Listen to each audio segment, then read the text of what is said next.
Hi everyone, I am Dr. Ramesh from Cessna Lifeline Veterinary Hospital.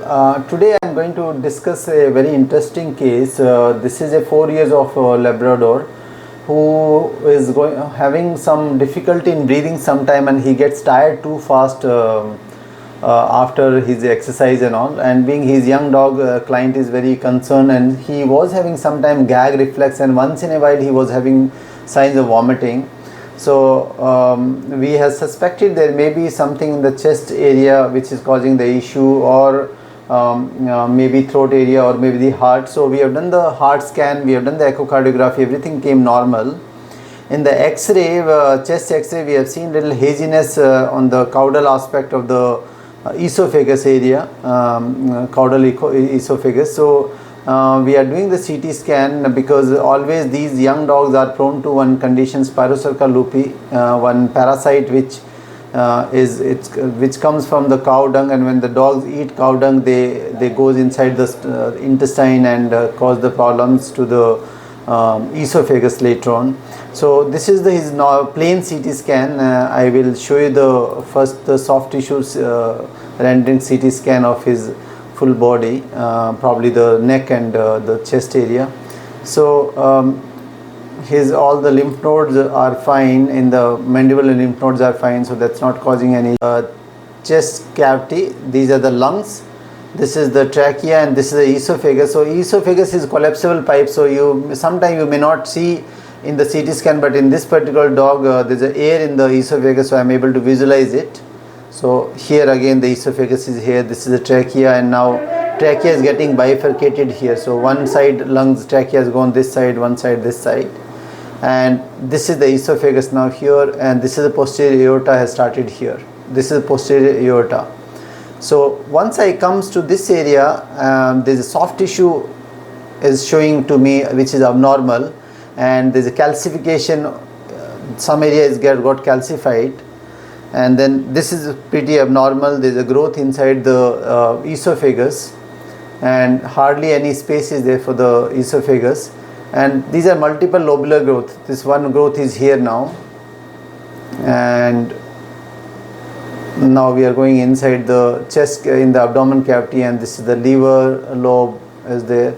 But you can see that these are kidneys, but we can't differentiate these organs very well because of the lack of contrast. So how the contrast helps to get the proper imaging in these cases, I am wanting to show. This is the spleen, but we can't see the blood supply in these areas, so we are able to see only the soft tissue, and we can't differentiate some of the organs without contrast. So after this we have done a contrast CT for this dog.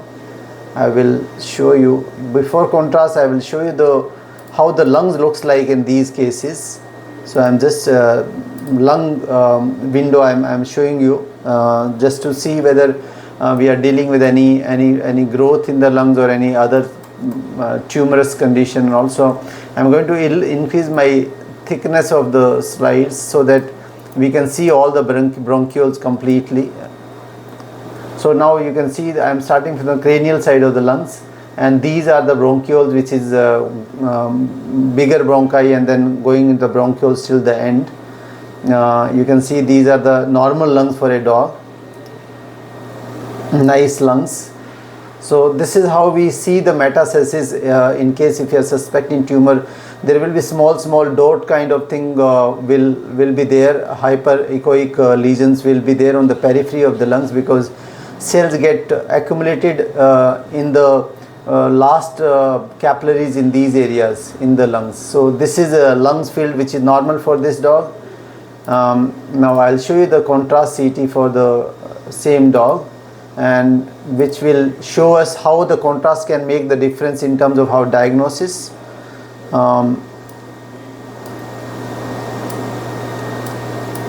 So I'm coming from the chest, from the cranial chest to the caudal chest.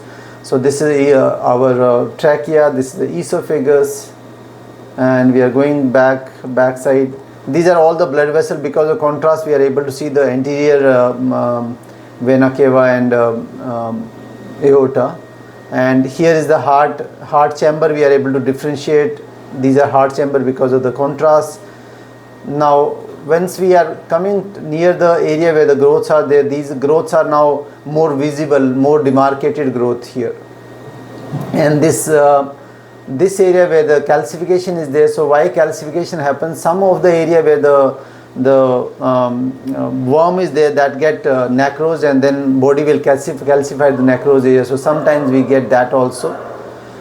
Some of these cases we will get spondylosis in this area, some of these cases we will get lots of calcification in the posterior aorta, because the worm will migrate from the intestine to the mesenteric artery to the aorta, and sometimes it goes through this part of the vertebrae also, and there will be lots of extra bone formation. From the aorta it will go inside the esophageal wall, and it will keep taking the nutrition from there only and keep growing there, and will form the nodular growth formation in that area. So this dog we have advised doing a gastroscopy, and I will do the gastroscopic imaging also. So now we are coming backside in the abdomen care area, and this is the gallbladder. If you see the gallbladder, this is the liver, and you can see all the blood supply, nice blood supply in the liver. This is the portal vein, this is the posterior vena cava, this is the posterior aorta. So all the blood vessel we are able to visualize nicely. This is the pancreas here, this is the stomach area, the rogue is there in that.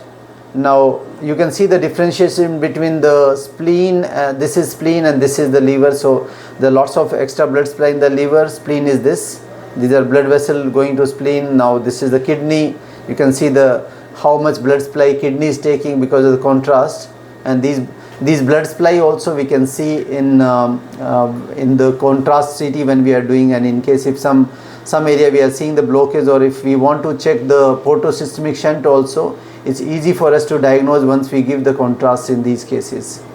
So we are not dealing with any problem in this case in the abdomen cavity, and abdomen is fine. Just for a screening test we have done abdomen scan also. So this is how these CTs helps. In Bangalore, we in last 5 years we must have diagnosed more than 100 cases of Spirocerca Lupi.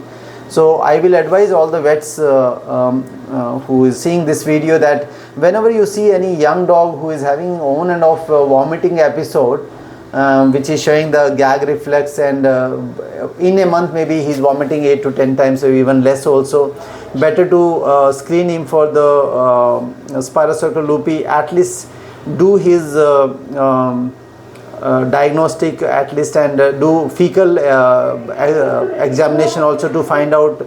Sometimes we can get eggs of this parasite Spirocerca Lupi, and that can confirmatory, because once you diagnose this condition, treatment is pretty straightforward. We give Dectomax injection once every 2 weeks, 3 to 4 injection, and they do well lifelong. I don't see any case which is coming with the repeating of these issues, and the confirmatory diagnosis can be made with the help of gastroscopy.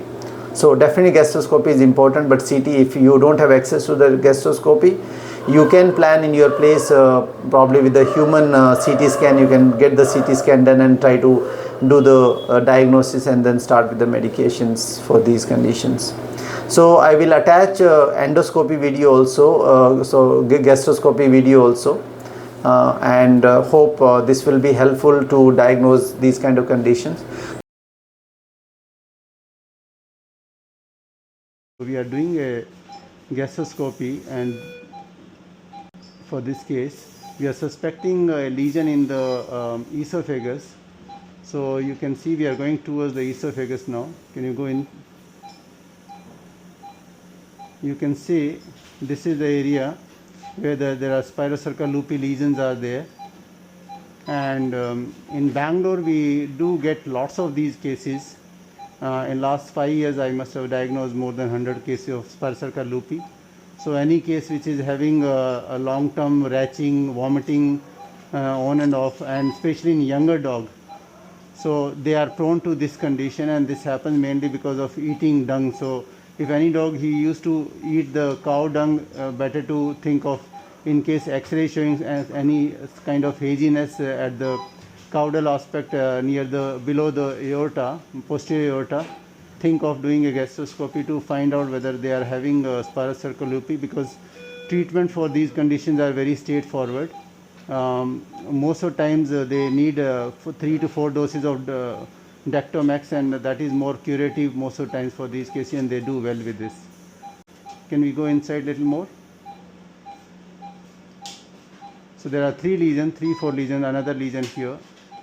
Can we go a little more inside? Now we are in the stomach. Can you come out? Still we are in esophagus, so there are other lesions also there. So these are multiple lesions are there inside. Can you come out little? Yeah, so there are multiple lesions, and that's why this dog is getting problem in their breathing also. So that's all